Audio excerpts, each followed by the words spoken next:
Ketemu kembali dalam acara Telaga, Tegur Sapa Gembala Keluarga. Acara ini diselenggarakan oleh Lembaga Bina Keluarga Kristen atau LBKK, bekerja sama dengan radio kesayangan Anda ini. Saya Nicholas David akan berbincang-bincang dengan Bapak Pendeta Dr. Paul Gunadi, seorang pakar dalam bidang konseling. Perbincangan kami kali ini tentang memelihara karakter. Kami percaya acara ini pasti bermanfaat bagi kita sekalian, dan dari studio kami mengucapkan selamat mengikuti. Pak Paul, ada sebuah guyonan atau sindiran bahwa di Indonesia ini kita bisa membangun sesuatu, tetapi sulit untuk merawat. Hari ini kita berbicara tentang memelihara karakter. Apakah ini berarti tatkala seseorang sudah memiliki karakter yang baik, kebaikannya ini bisa hilang jika tidak dijaga? Sama seperti hal lainnya, Pak Nicholas, karakter bukan saja perlu dibangun, karakter pun perlu dipelihara. Tanpa pemeliharaan, karakter akan berkarat dan akhirnya rusak. Kita sudah melihat begitu banyak contoh orang yang tadinya berkarakter baik, akhirnya berubah menjadi buruk. Itu pertanda orang tersebut tidak memelihara karakternya. Nah, sewaktu karakter rusak pula lah segalanya. Sebagaimana dikatakan oleh pendeta Billy Graham, sewaktu kekayaan hilang, tidak ada sesuatu pun yang hilang. Sewaktu kesehatan hilang, ada sesuatu yang hilang.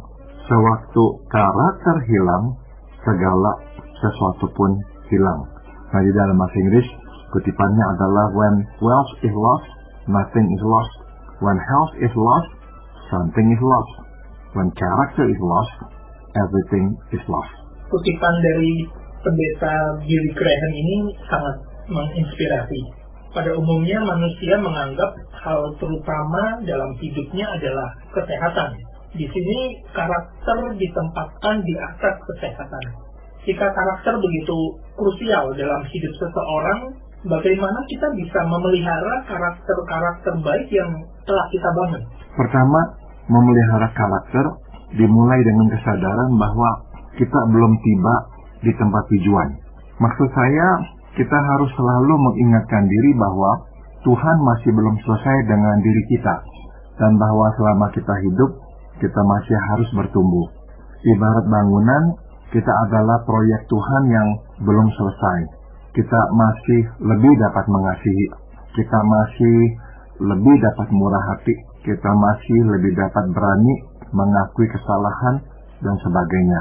Nah, kesadaran ini penting sebab begitu kita beranggapan bahwa kita sudah baik, tinggal masalah waktu sebelum kita akhirnya mulai merosot turun ke bawah.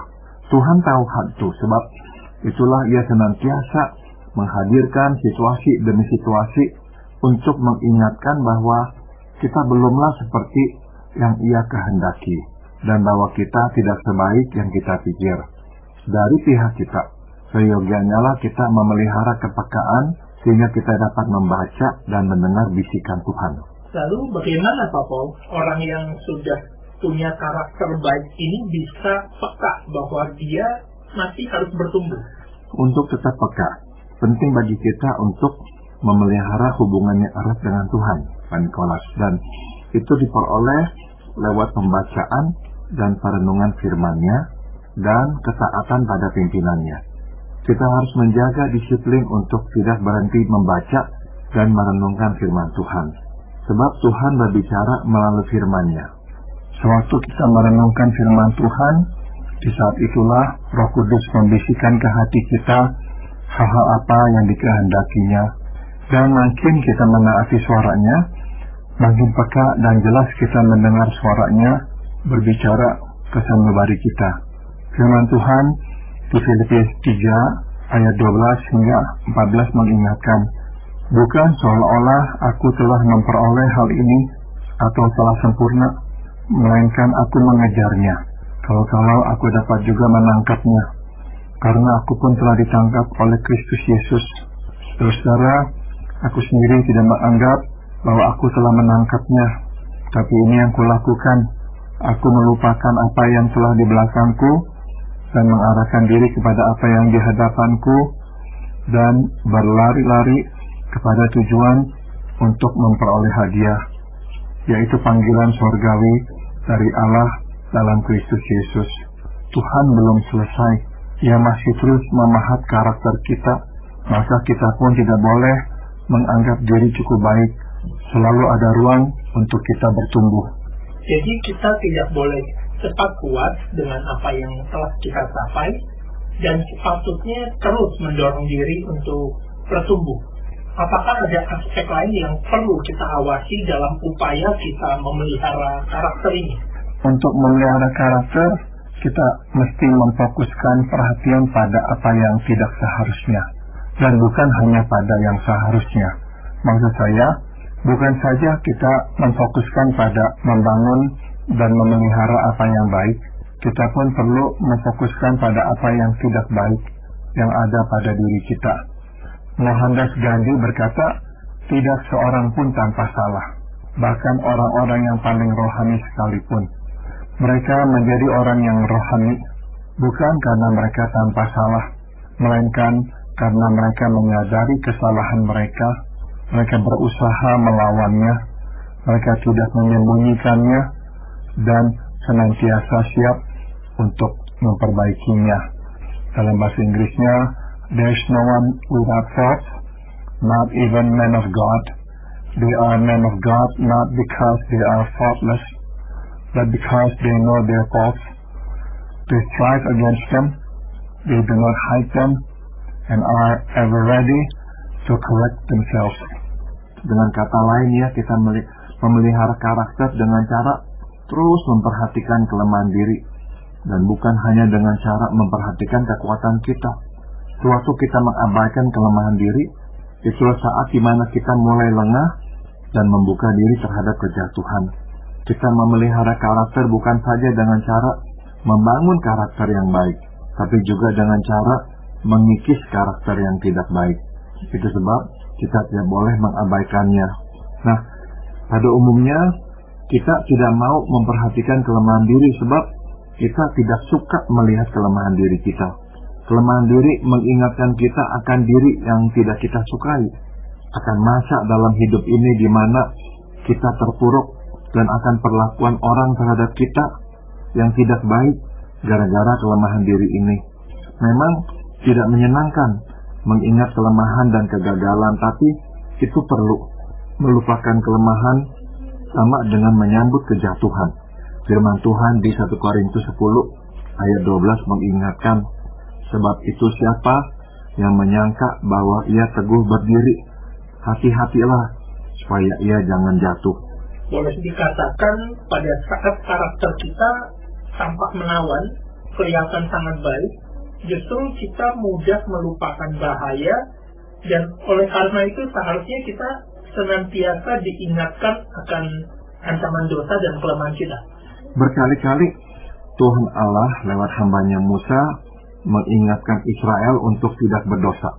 Salah satu caranya adalah mengingatkan mereka akan kelemahan mereka dan akan masa di mana mereka jatuh berulang kali ke dalam dosa. Pada akhirnya, sebelum Musa meninggalkan mereka, sekali lagi Musa mengingatkan mereka akan masa kelam dan masa di mana mereka terpuruk, sebagaimana dicatat di kitab Ulangan.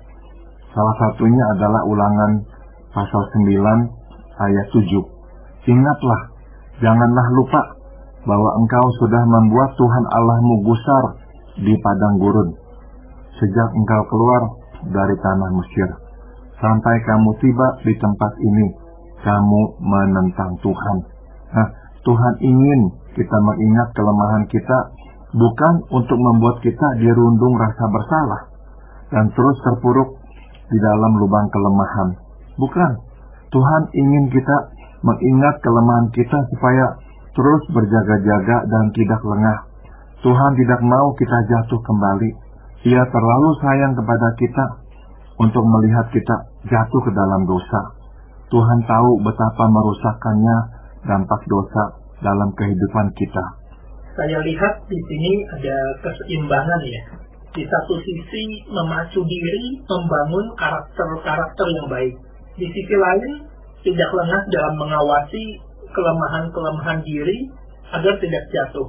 Nah, Pak Paul, apakah ini juga ada peran dari lingkungan sosial tempat kita beraktivitas sehari-hari?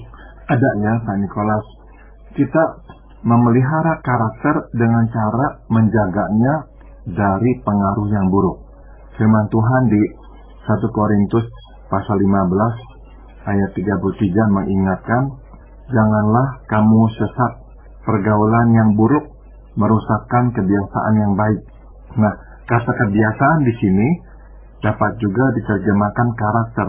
Jadi, ayat ini dapat pula diterjemahkan pergaulan yang buruk merusakkan karakter yang baik. Saya kira kita semua dapat mengamini peringatan ini. Betapa seringnya kita terpengaruh oleh pergaulan yang berakhlak tidak baik. Namun, selain pergaulan, kita pun perlu mawas diri terhadap pengaruh pengalaman hidup. Ada kalanya kita mesti mengalami sesuatu yang buruk. Misalkan ya, kita dipecat dari pekerjaan secara tidak adil. Nah, jika tidak berhati-hati, pengalaman demi pengalaman tidak menyenangkan dapat menanamkan benih kepahitan dalam diri kita. Akhirnya kepahitan ini menguasai dan mewarnai pandangan kita terhadap hidup dan orang. Misalkan tadinya kita melihat orang sebagai orang yang layak dipercaya, sekarang tidak lagi. Kalau dulu kita mudah percaya, sekarang kita cepat mencurigai maksud baik orang. Bila dulu kita sigap menolong sesama, sekarang kita tidak mau menolong sama sekali.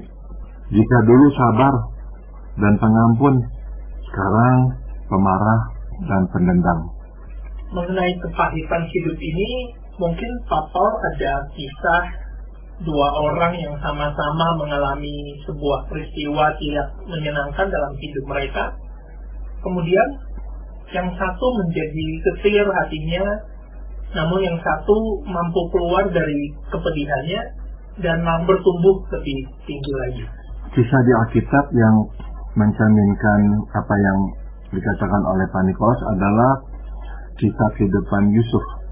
Seharusnya Yusuf itu menjadi seorang yang penuh dengan kepahitan dan kebencian dalam hidupnya, sebab dia diperlakukan sangat tidak adil dan tidak baik oleh saudara-saudaranya. Dia ditangkap, dibuang ke sumur, belakangan dijual sebagai seorang budak, kemudian dijual lagi kepada seorang Mesir, akhirnya difitnah, dijebloskan ke penjara. Waktu dia berhasil menolong orang yang sama-sama ditangkap dengannya dan minta orang itu untuk mengingat bahwa dia itu tidak bersalah, orang itu lupa setelah keluar dari penjara. Jadi Yusuf selama bertahun-tahun harus menunggu dan menunggu, tapi tidak pernah memperolehnya.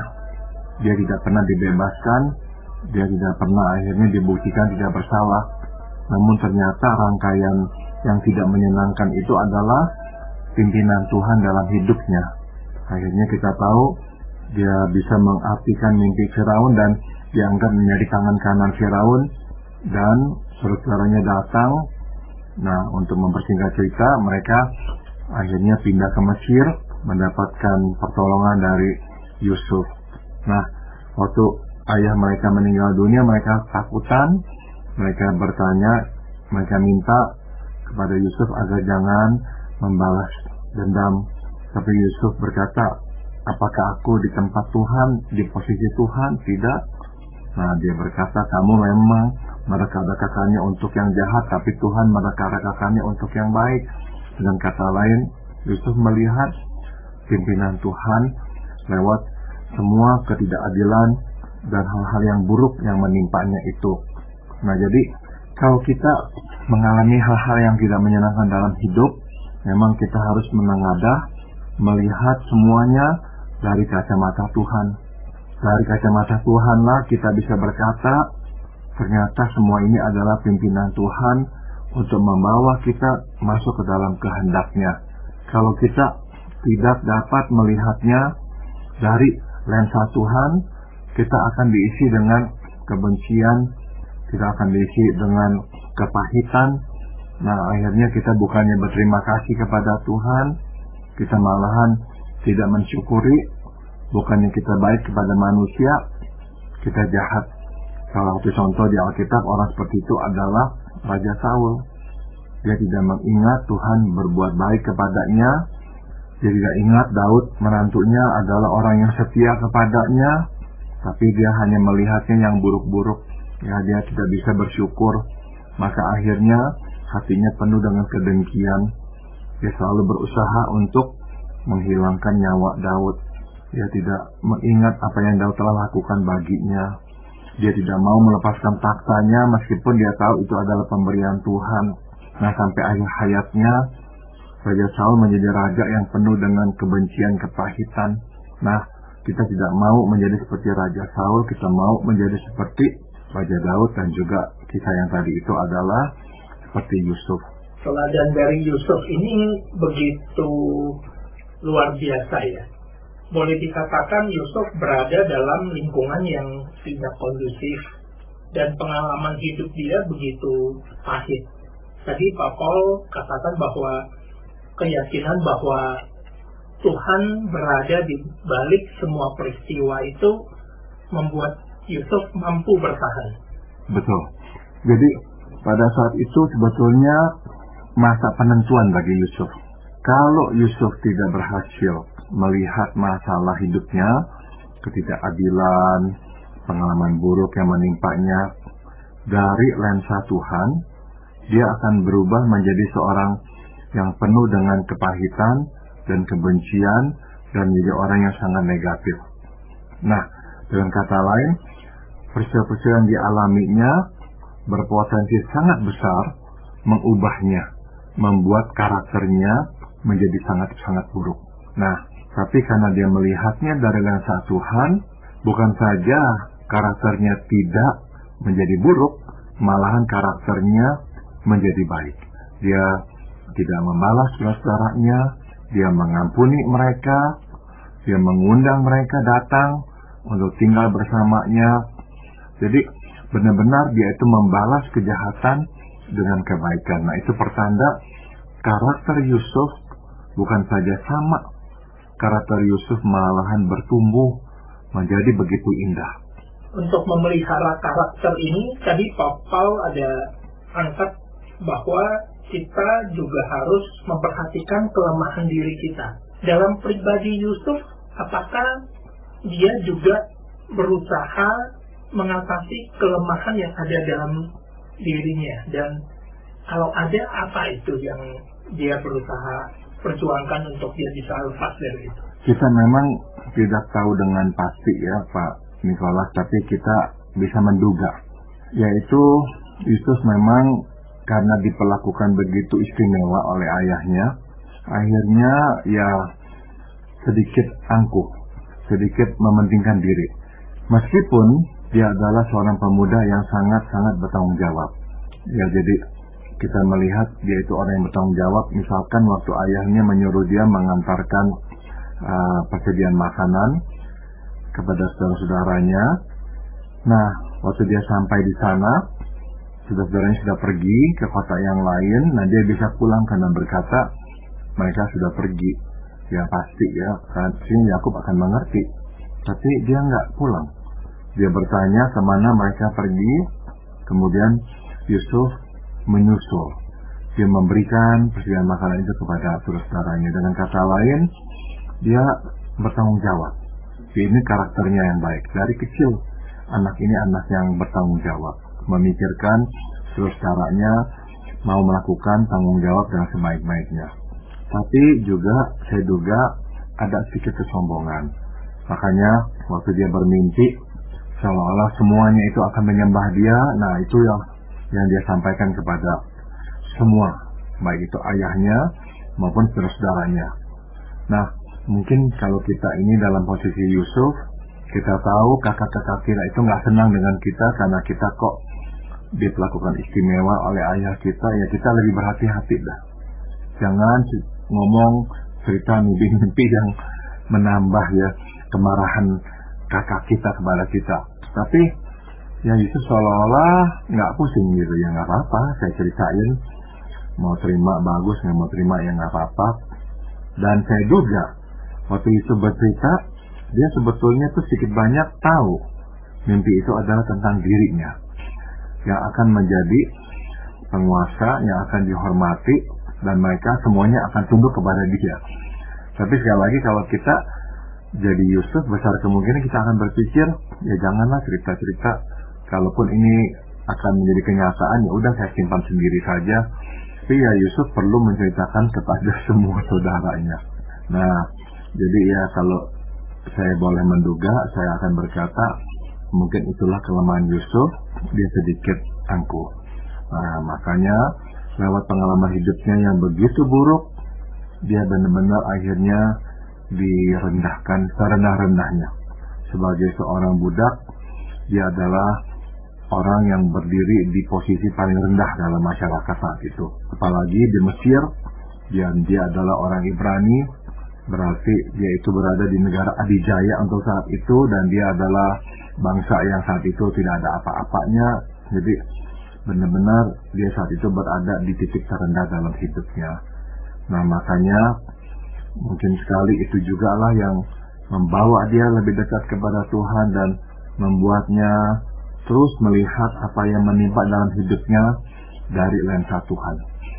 Kalau belajar dari Yusuf yang semula memiliki kelemahan, dia malah dibentuk melalui kesulitan-kesulitan yang dia alami di dalam hidupnya. Bagaimana dengan Saul yang sebetulnya situasi hidupnya cukup nyaman karena dia berada di antara bangsanya sendiri.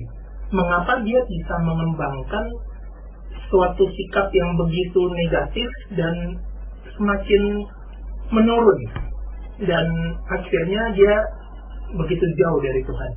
Saya kira kalau kita mau menarik akarnya, dia memang tidak lagi melihat hidupnya, apa yang menimpa dalam hidupnya dari lensa Tuhan. Dia melihatnya dari lensa matanya sendiri, kepentingannya.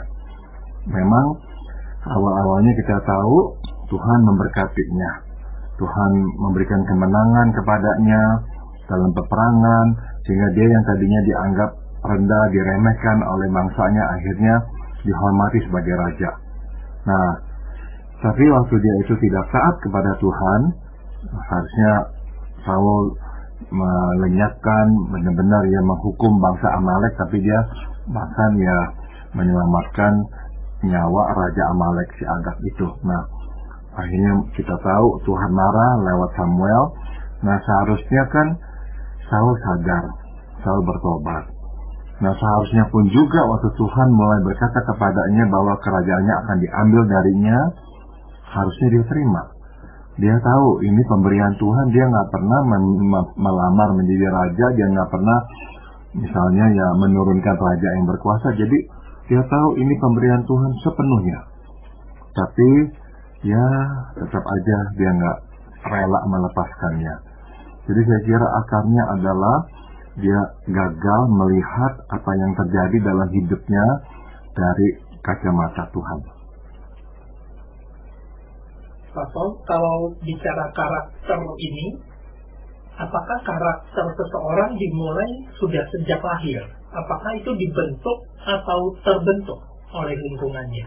Sebetulnya campuran dari keduanya, Pak Nikolas, sebab kita ini adalah produk orang tua kita, jadi tidak bisa tidak akan ada hal-hal yang kita wariskan dari orang tua kita. Namun pada akhirnya juga kita akan berinteraksi dengan pengalaman hidup kita, dan pengalaman hidup kita juga akan nanti membentuk kita. Jadi nggak ada orang yang bisa berkata, ya memang karakter orang tua saya buruk, saya mewarisi yang buruk, saya udah nggak bisa berbuat apa-apa lagi. Enggak, salah. Karena kita masih bisa berbuat apa-apa. Nggak bisa kita ini berlindung di balik ya memang udah begini dari dulunya, dari lahirnya. Enggak ya. Tuhan memberikan kepada kita Roh Kudusnya sendiri untuk tinggal dalam kita. Jadi bukan saja Tuhan memimpin dari luar, dia memimpin dari dalam dan memberi kekuatan dari dalam. Jadi kalau kita mau berubah, dia bisa memberikan kepada kita kekuatan untuk berubah. Nah, jadi kalau kita ini mempunyai kelemahan-kelemahan tertentu, mintalah Tuhan mengubahnya, hadirkan situasi-situasi di mana kita bisa berubah, dan saya yakin akhirnya kita bisa berubah. Baik, sebelum menutup pembicaraan kita, mungkin Papa boleh sampaikan kesimpulan dari upaya memelihara karakter ini. Kita perlu memelihara karakter sebab karakter tidak tumbuh begitu saja dan tidak terus bertahan tanpa usaha untuk menjaganya. Kita mesti melindunginya dari pengaruh yang buruk, dan kita pun harus menanam serta menumbuhkannya. Selain itu, kita tidak boleh lalai mengikis karakter yang buruk. Kita tidak boleh lupa bahwa kita belum selesai. Tuhan masih terus membentuk dan mengasah kita.